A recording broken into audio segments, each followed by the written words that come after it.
Hello guys, it's me Elise, and in today's video I'll be teaching you guys how to remove your Google account from your TV. So without any further ado, let's get started. So firstly, what you need to do is open your YouTube application on your phone. Once you've opened it, click on your profile button on the bottom right.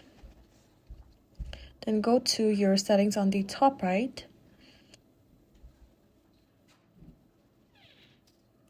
Then you will see the account where your TV is logged in. Switch on to that account, or if this is your account, then stay on this account. After that, what you want to click on is security and privacy. Then you can scroll down to your devices. It looks something like this.